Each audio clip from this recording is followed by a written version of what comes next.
Assalamualaikum warahmatullahi wabarakatuh. Kami mahasiswa PPG Berjabatan tahun 2022 Universitas Negeri Malang, Prodi Pendidikan IPA kelas 1 kelompok 7.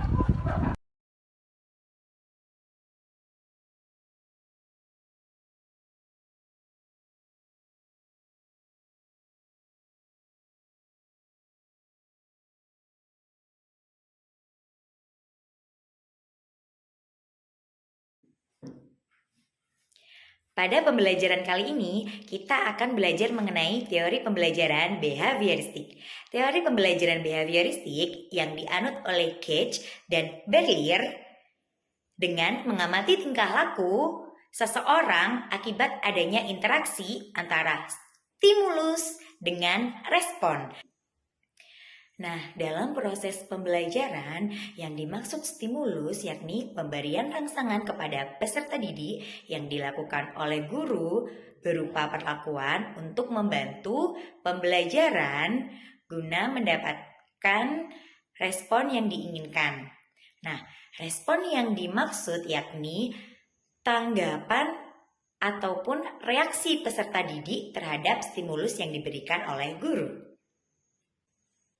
Jadi dapat disimpulkan bahwa teori behavioristik pada pembelajaran peserta didik yang dianggap belajar apabila peserta didik tersebut menunjukkan perubahan tingkah lakunya. Contohnya, apabila seorang peserta didik dihadapkan pada suatu permasalahan, contohnya pada soal tekanan zat padat, peserta didik tersebut tidak dapat memecahkan soal tersebut padahal ia sudah belajar dengan giat dan guru sudah mengajarkannya, namun ia tidak dapat mempraktekkannya, maka peserta didik tersebut tidak bisa dikatakan belajar. Karena peserta didik tersebut belum menunjukkan adanya perubahan tingkah laku dari hasil belajarnya. Teori behavioristik pada penerapan pembelajaran di kelas, yang pertama, guru menyusun materi atau bahan ajar secara lengkap dimulai dari materi yang sederhana sampai dengan materi yang kompleks. Penentuan indikator dan tujuan pembelajaran, memberikan stimulus dan memberikan hadiah dan hukuman agar peserta didik mampu menerima stimulus yang disampaikan oleh guru melalui bahan ajar tersebut. Guru lebih banyak memberikan contoh berupa instruksi kepada peserta didik karena pada teori belajar behavioristik ini, guru berperan sebagai sumber belajar bagi peserta didik. Saat guru melihat adanya kesalahan baik pada materi, ajar, ataupun pada peserta didik, guru akan segera memperbaiki agar respon dari peserta didik sesuai dengan stimulus yang diberikan oleh guru tersebut. Guru dapat memberikan latihan yang berulang kepada peserta didik untuk membentuk perilaku atau pembiasaan peserta didik selalu belajar dan mengevaluasi latihan yang diberikan oleh guru. Guru dituntut untuk memiliki kemampuan memberikan penguatan atau reinforcement baik dari sisi positif ataupun negatif. Misalkan dengan memberikan pujian, memberikan reward, memberikan nilai ataupun hukuman kepada peserta didik. Tadi kita sudah belajar mengenai teori belajar behavioristik. Selanjutnya kita akan belajar mengenai teori belajar sosial kognitif. Jadi apa sih yang dimaksud dengan teori belajar sosial kognitif? Nah, teori belajar sosial kognitif adalah teori belajar yang dikemukakan oleh Albert Bandura yang mengakomodasikan kemampuan kognitif manusia untuk berpikir dan belajar melalui pengamatan sosial. Teori belajar sosial kognitif menyatakan bahwa perilaku, kemampuan kognitif dan juga lingkungan saling berinteraksi dan mempengaruhi pembelajaran. Ketiganya tidak dapat dipisahkan dalam proses pembelajaran. Teori belajar sosial kognitif menjelaskan bahwa kepribadian seseorang berkembang melalui proses pengamatan. Teori ini mengharuskan guru untuk melibatkan peserta didik secara aktif dalam pembelajaran, seperti memberi kesempatan kepada peserta didik untuk bertanya, memberi kesempatan kepada peserta didik untuk membuat kesalahan, dan juga memberi kesempatan kepada peserta didik untuk memperbaiki kesalahan yang sudah diperbuat sebelumnya melalui proses pengamatan. Teori sosial kognitif juga berkaitan dengan tahapan perkembangan kognitif yang dikemukakan oleh Piaget, membagi tahap perkembangan kognitif anak dalam 4 tahap, yaitu tahap sensomotorik, tahap praoperasional, tahap operasional konkret, dan juga tahap operasional formal. Nah, teori belajar sosial kognitif ini dapat kita gunakan dalam pembelajaran di dalam kelas. Nah, kita dapat menerapkan teori belajar sosial kognitif ini di dalam kelas melalui banyak cara. Di antara contohnya seperti kita dapat meminta peserta didik untuk membuat jurnal atau laporan harian yang berisi tentang apa saja yang sudah mereka lakukan ketika pembelajaran di dalam kelas. Nah, misalnya kita meminta peserta didik untuk membuat suatu portofolio setelah mereka melakukan kegiatan praktikum atau demonstrasi, atau mungkin membuat portofolio pembelajaran yang sudah mereka lakukan di dalam kelas. Contoh penerapan lainnya, kita bisa meminta peserta didik mempresentasikan pengetahuan yang sudah mereka miliki setelah melakukan pembelajaran di dalam kelas. Kemudian kita meminta peserta didik lain untuk mengomentari hasil presentasi yang sudah disampaikan oleh peserta didik yang satunya.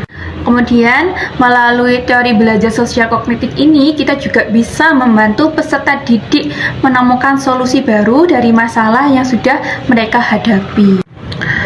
Penerapan lainnya, guru bisa memberi kesempatan kepada peserta didik untuk memberi penjelasan atas ide atau gagasan yang mereka miliki. Kemudian, guru harus bisa memberikan fasilitas kepada peserta didik bagaimana cara mereka supaya mereka bisa mengeksplorasi dari ide-ide yang sudah mereka kemukakan sebelumnya. Demikian adalah penjelasan mengenai teori belajar sosial kognitif. Selanjutnya, kita akan belajar mengenai teori belajar yang lain. Teori belajar konstruktivisme adalah teori belajar yang menjelaskan bahwa pemahaman seseorang berkembang melalui pengalaman yang sudah dilaluinya. Pemahaman seseorang akan semakin kuat apabila sering diuji dengan pengalaman yang bermacam-macam. Syarat model pembelajaran berdasarkan prinsip konstruktivisme adalah peserta didik mengikuti pembelajaran di kelas dengan pemahaman awal yang mereka miliki. Adapun model pembelajaran yang sesuai dengan prinsip konstruktivisme yaitu yang pertama, model kooperatif.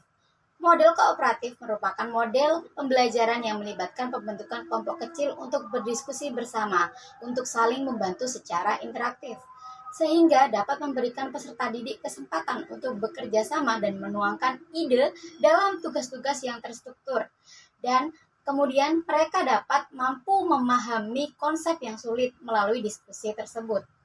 Model pembelajaran kedua yang terbentuk berdasarkan prinsip konstruktivisme adalah model pembelajaran problem-based learning.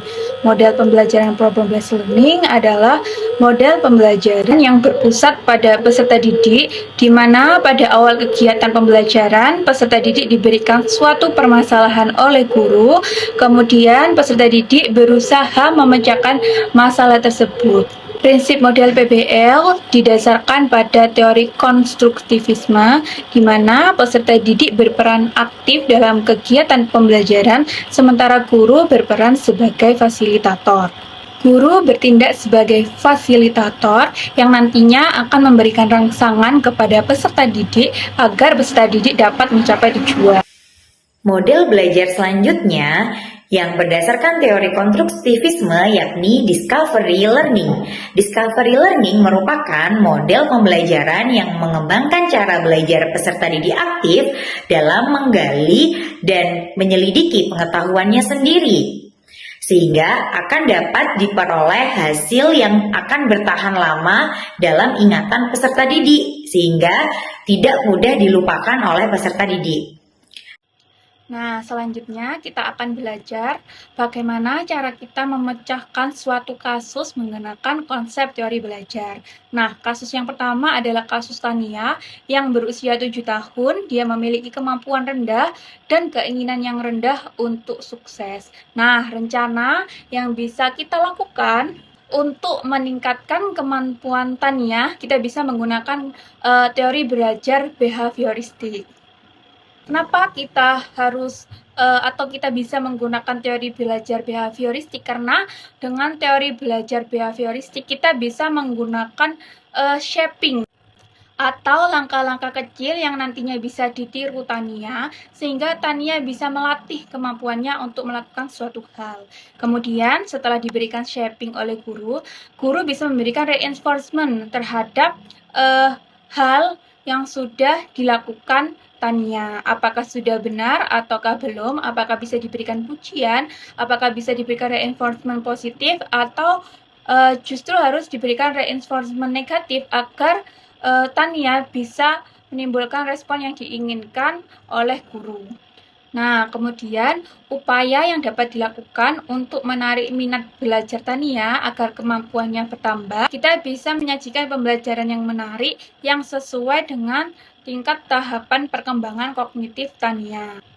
Contohnya seperti penggunaan media pembelajaran yang sifatnya konkret, seperti penggunaan alat peraga, video pembelajaran, dan juga aktivitas pembelajaran yang sifatnya konkret dan nyata agar Tania lebih fokus saat kegiatan pembelajaran. Kemudian kita juga bisa melakukan upaya guna meningkatkan keinginan sukses Tania dengan memberikan motivasi. Kita memotivasi dan memberitahu Tania sebenarnya sukses itu seperti apa sih, hal apa saja yang bisa kita dapatkan ketika diri kita menjadi seorang yang sukses. Kemudian pada kasus yang kedua ada Samuel yang berusia 10 tahun yang bekerja keras untuk menjaga harga dirinya pada tingkat tinggi, tetapi memiliki rasa takut gagal yang kuat. Nah, rencana yang dapat kita lakukan untuk memotivasi Samuel adalah kita dapat menggunakan teori belajar sosial kognitif. Pada kasus Samuel ini, guru harus bisa memberi kesempatan kepada Samuel untuk membuat kesalahan. Kemudian Samuel diberi kesempatan untuk memperbaiki kesalahan yang sudah ia perbuat sebelumnya. Atau mungkin kita bisa memberikan contoh kisah kegagalan daripada ilmuwan yang dulu menciptakan suatu teori atau suatu penemuan. Baiklah, di sini saya akan melanjutkan kasus yang ketiga. Peserta didik ini bernama Sandra, usianya 13 tahun, yang tenang di kelas dan meremehkan kemampuan mereka. Dalam hasil diskusi kelompok kami, rencana yang dapat dilakukan dalam kasus Sandra ini dengan menerapkan teori belajar sosial kognitif, yang mana pada teori belajar sosial kognitif, seseorang belajar dipengaruhi oleh lingkungan. Pada teori belajar ini, perilaku, kognitif, dan lingkungan saling berhubungan satu sama lain dan tidak dapat dipisahkan dari proses pembelajaran. Pada kasus Sandra, dia kurang sadar akan pentingnya lingkungan dalam proses belajar. Pendekatan yang dilakukan guru untuk memotivasi Sandra agar tidak mudah meremehkan kemampuan teman sejawatnya, yakni dengan menggunakan sudut pandang perspektif sosial. Yang mana nantinya di sini guru akan melakukan sebuah tindakan, misalkan dalam proses pembelajaran di kelas, guru membentuk sebuah kelompok diskusi kecil dengan menerapkan jenis kelompok yang heterogen pada setiap kelompok dalam proses pembelajaran, sehingga setiap peserta didik dapat menumbuhkan dan dapat mengembangkan keterampilan dan kemampuan yang dimiliki, sehingga nantinya dalam hasil diskusi tersebut Sandra mampu mengetahui kemampuan peserta didik lain dan tidak mudah meremehkan teman sejawatnya.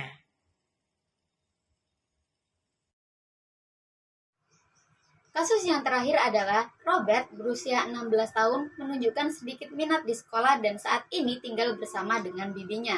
Dengan keterangan Anda sudah tidak dapat menghubungi orang tuanya. Rencana yang dapat dilakukan pada kasus ini adalah berkaitan dengan teori belajar konstruktivisme, yang mana pemahaman seseorang akan berkembang berdasarkan pengalaman yang sudah dilaluinya. Stimulus lingkungan menjadi hal yang sangat penting untuk memotivasi Robert, yakni dengan menggunakan sudut pandang humanistik. Dengan cara guru memberikan rasa aman pada Robert untuk mengungkapkan isi hatinya yang tidak minat mengikuti pembelajaran di sekolah. Adapun, jika guru tidak berhasil menggali permasalahan yang dialami Robert, guru mengambil alternatif dengan cara menghubungi wali Robert.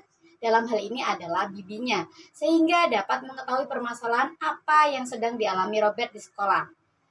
Wali tersebut diajak bertukar pikiran menyelesaikan permasalahan yang Robert alami, sehingga berdasarkan pengalaman tersebut, Robert akan terus mengkonstruk dirinya sendiri untuk memulai membiasakan diri dan tidak terpuruk dalam keadaan. Tentunya dapat menganalisis masalah kemudian menyelesaikannya.